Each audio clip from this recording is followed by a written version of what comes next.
Good morning, সুপ্রভাত। Welcome to my channel day with Srabanti. আশা করি তোমরা সকলেই খুব ভালো আছো, সুস্থ আছো। আমরাও ভালো আছি। আমার সকল বন্ধুদেরকে অনেক অনেক ভালোবাসা দিয়ে আজকের ব্লগটা শুরু করছি। আই হোপ এই ব্লগটা তোমাদের ভালো লাগবে। ঘড়িতে 7:10 বাজে। ঘুম থেকে উঠে যাওয়ার পর ড্রেসটা চেঞ্জ করে নিলাম। বাসি কাজ এখনও কমপ্লিট হয়নি।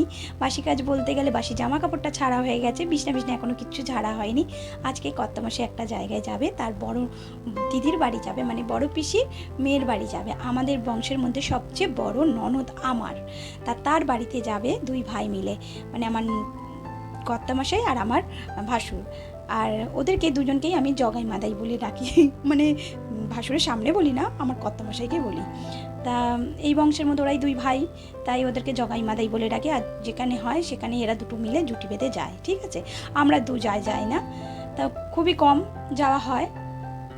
আর এই যে চা নিয়ে বসে পড়লাম, আমার সবচেয়ে পছন্দের জায়গা। আর এখানটা একটু টাইমটা আমি কাটাই, যতক্ষণ চা খাই ততক্ষণে এখানটায় বসে বসে একটু সময়টা কাটাই এদের সাথে। আর এরা দেখো কি সুন্দর মানে ঘোরাফিরি করছে।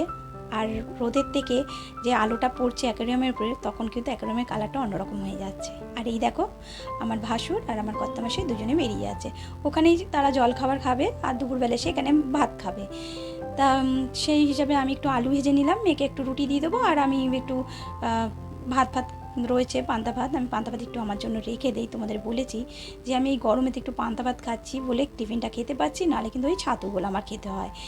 তা ওই যে খেয়ে নেবো। খাওয়া ওদিকে আলুটা ভাজছে, আর এদিকে আমি হাত পোছাগুলো ভাজ করে এরম বক্সের মধ্যে আমি রেখে দিই। এতে আমার খুবই সুবিধা হয়।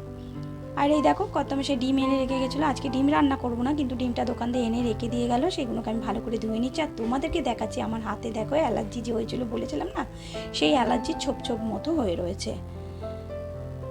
জানি না এখন সবাইকে যাকেই ফোন করছি যে এরকম জানিস তো হয়েছে, তারা সবাই বলছে হ্যাঁ রে আমারও হয়েছে অ্যালার্জি। তার মানে এখন এই সিজনটা বেরিয়েছে অ্যালার্জির। তা দেখলাম যে অ্যালার্জির একটা ওষুধ খেয়েছি, আর হচ্ছে তোমার ওই ডেটল দিয়েছি, তাতে আমার কিন্তু অনেকটা কমেছে।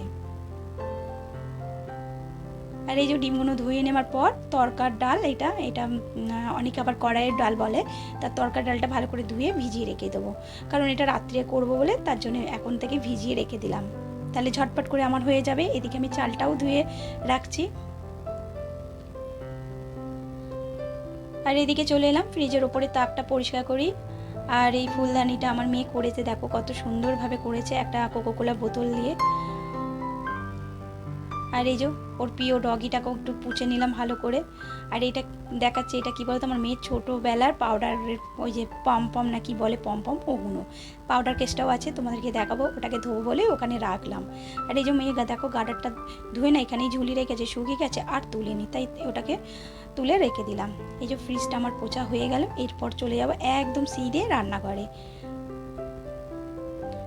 সবচেয়ে বড় কাজ হচ্ছে রান্না। তা এই কাজটা হয়ে গেলে তারপরে হালকা কাজ মানে সময় লাগে না। আর মেশিনের মতো দেখো আমরা চটপট, মানে মেশিন যেরকম কাজ হলে তাড়াতাড়ি ঝটপট করে না, সেরকম কিন্তু ঘুম থেকে ওঠার পর ওইটুকুনি যে চা খাই ব্যাস, আর ওই টাইমের পর তারপরে মেশিনের মতো আমরা গৃহবধূরা ঝটপট করে কাজ শুরু করি, তাই না? কিন্তু এগুলো কিন্তু কেউ বোঝে না। ভাবে যে ঘরে থাকে কি কাজ করো, ওই তো রান্না করবে, ওই তো করবে, কিন্তু ঘরের মধ্যে অনেক কাজ থাকে। এই দেখো এর মধ্যে আমি কি করলাম দেখলে তো, আমি কথা বলতে তো তোমাদেরকে বললামই না। আজকে আমি একটু অন্যরকমভাবে ট্যাংরা মাছ, যে ছোটো যে বজুরি ট্যাংরা থাকে না, ওগুলো আমি রান্না করব। তা কাঁচাই করব। তা ওর মধ্যে নুন হলুদ তো মাখানো ছিল ট্যাংরা মাছটায়। তা ওর মধ্যে আমি পেঁয়াজ কুচি একটু বেশি করে দিয়েছি, টমেটো একটা গোটা দিয়ে দিয়েছি, তার মধ্যে কাঁচা লঙ্কা দিয়েছি, আদা রসুন সমস্ত করে বাটা দিইনি, কুচিয়ে দিয়ে দিয়েছি। তারপর সর্ষের তেলটা একটু বেশি করে দিলাম। ব্যাস এবার কড়ার মধ্যে আমি ঢেলে রেখে দিলাম। কড়াটা কিন্তু এখনও, মানে ওভেনটা এখনও জ্বালাইনি, কড়াটা না ওভেনটা এখনও জ্বালানো হয়নি, এই পুরুষ করে জ্বালিয়ে দিলাম। এরপর এটা ঢাকা দিয়ে দেবো, ব্যাস ভাপে হয়ে যাবে।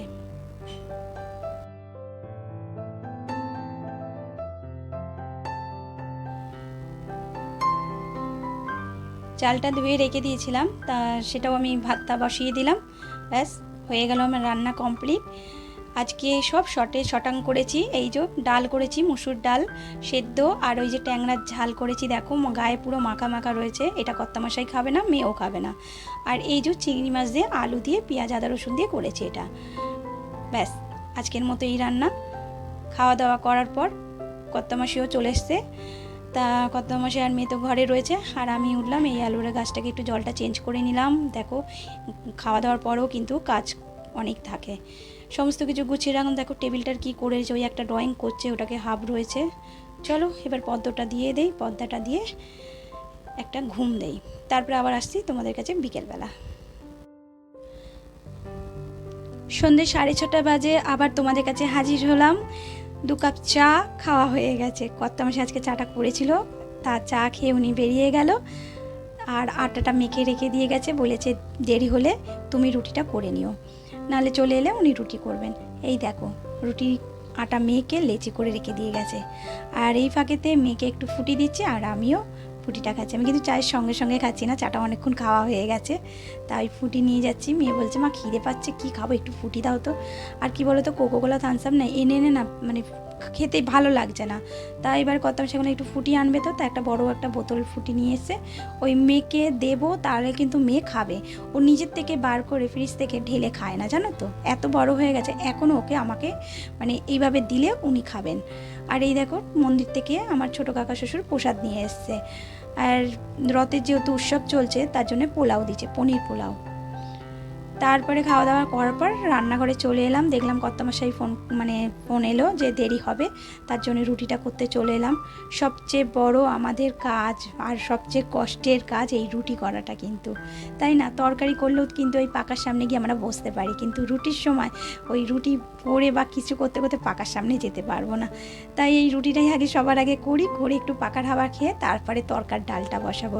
আজকে তরকার ডালটা করবো একটু হোটেলের মতো।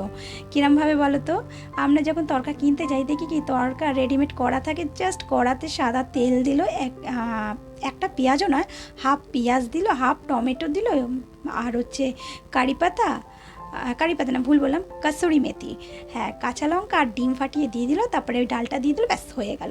তা ভাবলাম আজকেও আমি ওইভাবেই ট্রাই করি। আর এই রুটি করছি জানো না, যখন আমি প্রথম আলাদা হই তখন কিন্তু আমি রুটি করতে পারতাম না। আর রুটিগুলো জানো না কি শক্ত শক্ত হতো, কিন্তু আমার কর্তামশাই কোনো কথা বলতেন না, ওই শক্ত রুটিই খেত। তার জন্য একটু ঝোল ঝোল তরকারি করতাম, কারণ আমি রান্না বান্না কিছুই বাপের বাড়িতে শিখে আসিনি। আর শ্বশুর বাড়িতে কেউ যে আমাকে হাতে করে শিখে দিচ্ছে তা নয়, আমি নিজে থেকে কিন্তু সমস্ত কিছু শিখেছি। আর এই যে রুটি হয়ে যাবার পর আমি তাকটা পুছে নিচ্ছি, নাহলে পিঁপড়েরা এখানে পিকনিক করতে চলে আসবে, তাই আগের থেকে আমি তাকটা পরিষ্কার করে নিলাম। কাজ করতে করতে যদি এরকমভাবে পরিষ্কার করে নিই না, তাহলে কিন্তু কাজটা কমে যায়। এই যে এরপর আমি তরকার ডাল বসাচ্ছি। প্রথমে সাদা তেলটা দিলাম, এরপর পেঁয়াজ আর টমেটো কুচিয়ে রেখেছি সেটা আমি ওর মধ্যে দিয়ে দেবো। এই টিফিন কৌটোর মধ্যে আমি কেটে সকালবেলায় গুছিয়ে রেখেছিলাম। অনেকটা কাজই আমি সকালবেলায় গুছিয়ে রেখে দিই, তাহলে সন্ধ্যেবেলা আমার ঝটপট করে কাজগুলো হয়ে যায়। প্রতিদিনের মতো আজও তোমাদের বলবো, আমার ভিডিওর যদি কোনো অংশ তোমাদের ভালো লাগে অবশ্যই লাইক কমেন্ট শেয়ার করো আর পাশে থেকো। আর যদি আমার চ্যানেলটাকে সাবস্ক্রাইব করার ইচ্ছে থাকে অবশ্যই সাবস্ক্রাইব করে আমার এই ছোট্ট পরিবারে একটা মিষ্টি সদস্য হয়ে যাও। আর যে সকল বন্ধুরা অলরেডি এই সমস্ত কাজ করে রেখেছো তাদেরকে অসংখ্য ধন্যবাদ আমার ভিডিও দেখার জন্য, আমার পাশে থাকার জন্য।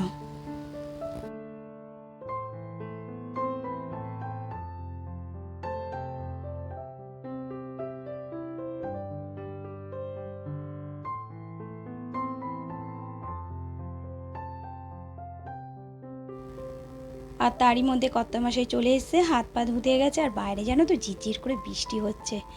যাক, আমি তাড়াতাড়ি করে রান্নাঘরটা পরিষ্কার করে একটু বাইরে গিয়ে একটু বৃষ্টির মধ্যে হাত পাগুলো একটু ভেজাই। আজকে আর তো পুরো মাথা ভেজাতে পারবো না, তাহলে বকা খাবো। এই যে লক করে দিলাম, ব্যাস হয়ে গেল রান্নাঘরের কাজ কমপ্লিট। বাইরেও আমার একটুকুনি ভিজে চলে এলাম, আর কর্তামশাই তার মধ্যেই চলে এসছে। আর এখানে মেখে দিয়ে দিলাম প্রথমে। আর আজকে নিয়ে এসছে গোলাপ জামুন আর হচ্ছে মিহিদানা বোঁদে, আর রয়েছে আমটা খেতে না দারুণ। এই যে সকাল 7টা থেকে রাত্রির 11টা পর্যন্ত এইভাবে আমাদের মেশিন চলে। তাহলে বন্ধুরা ভালো থেকো, সুস্থ থেকো, নিজের শরীরে যত্ন নাও। এখন আসি, আবার আসবো নতুন ব্লগের সাথে, নতুন দিনের সাথে। Tata, bye bye.